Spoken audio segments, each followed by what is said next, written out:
Well, hello, good morning. Back for another little chat. I'm just literally about to go to hospital. Nothing serious, just a PSA test. This morning, I've just had an appointment to see about some stuff that's going on my head. I've got some lesions and some stuff that not very nice. So we're going to have that checked out as well.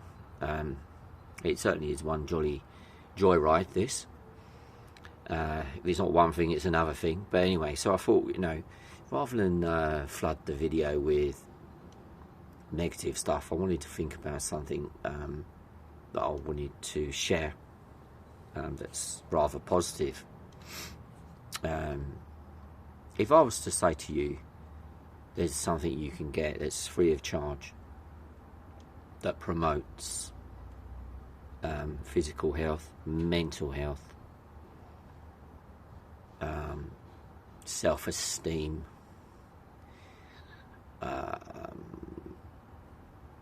helps to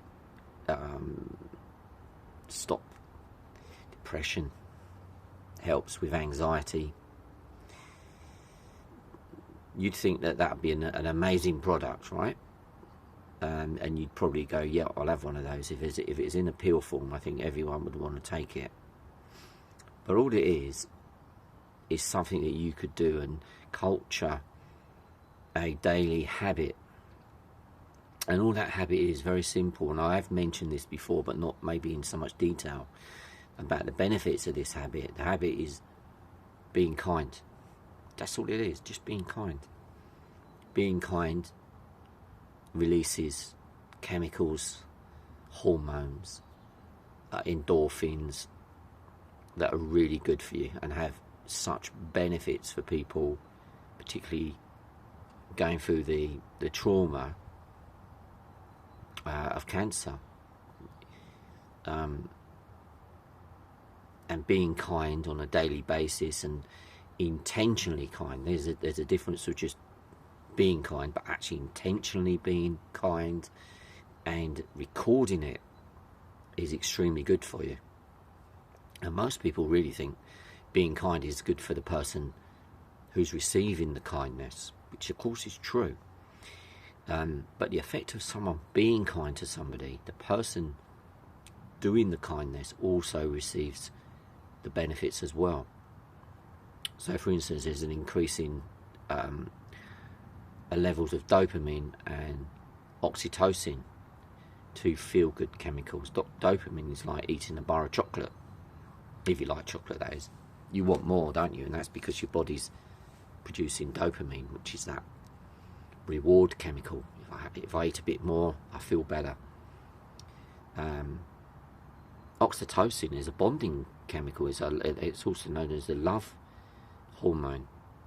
Mothers are given oxytocin if they're not bonding with their babies, but you can create oxytocin by being kind. Your levels of oxytocin go up, which is good for many things. Good for the heart. In fact, if you touch your heart right now, and if I touch my heart and think about my heart, feel it beating, and pay attention, fix my attention on my heart, I'm producing oxytocin. Just by imagining the heart beating, feeling it beating, and then thinking about a good thing as you're doing that, you create this lovely surge of oxytocin. So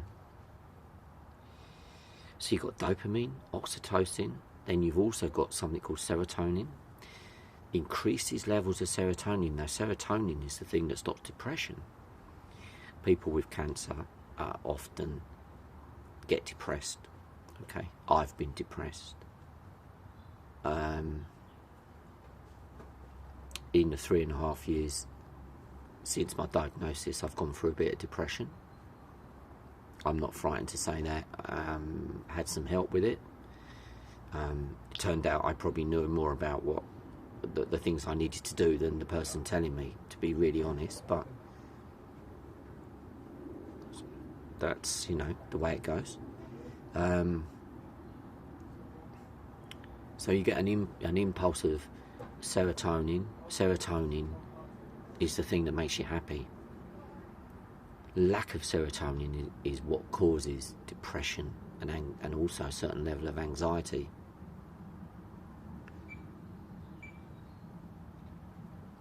So putting those things together, you know, what a great thing to know that just by being kind you can make yourself feel better, your self-esteem rises, you feel good about your situation to a certain extent, as best you can. I mean, it's not easy to feel good about cancer, but you can feel good about your daily response to it. And this is what you need to do. All you need to do is to, at some point in a day, intentionally be kind, and then make a note about it. So you get a little notebook and you write down your little acts of kindness. It's not selfish. You know, some people think, well, if I'm being kind to someone, it's a bit selfish because I'm doing it for my reasons. But actually, it's a win-win situation. The person that you're being kind to will get the rewards, and so will you. Write it down.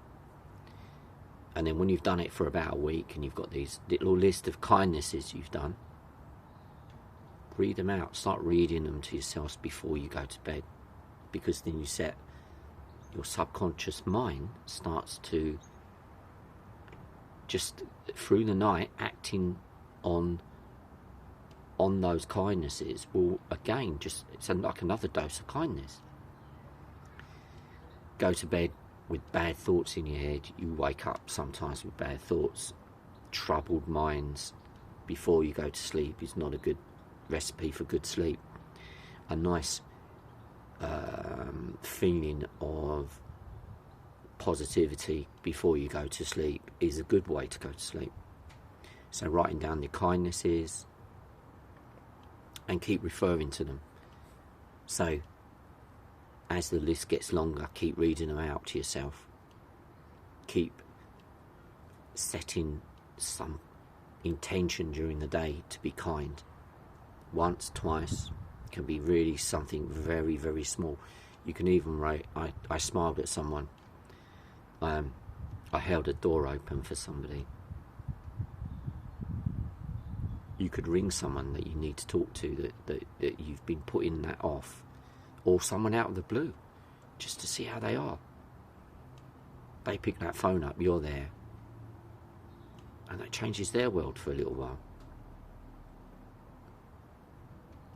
I don't think this is stuff that doctors and nurses and oncologists, they're not going to talk about stuff like this, right?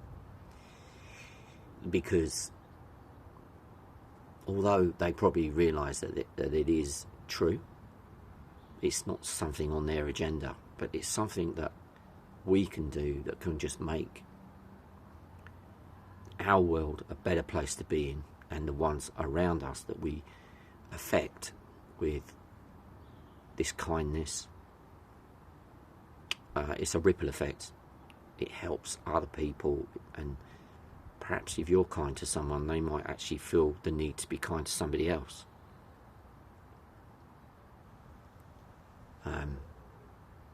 So I'm going to go up to the hospital now, and I'm going to see if there's any kind of thing I can do that's kind to somebody out of the blue, and remember it, and I'm going to write it down.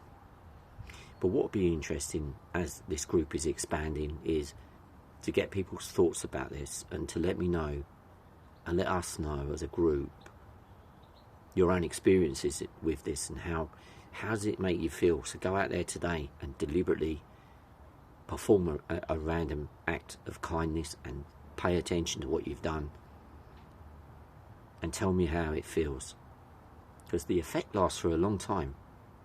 I think the effect of the giver lasts longer than the effect of the receiver. Amazing. Well, I hope that brightens up someone's day. I go for my PSA test now. I'll find out the result next week. Fingers crossed it's all good, and the PSA is still low. yeah, so be strong, be kind, and please comment and let us know what you think about this video, because I think this one's a cracker and it's something that we can all do and all help each other with. And I'll speak to you very soon. Bye bye.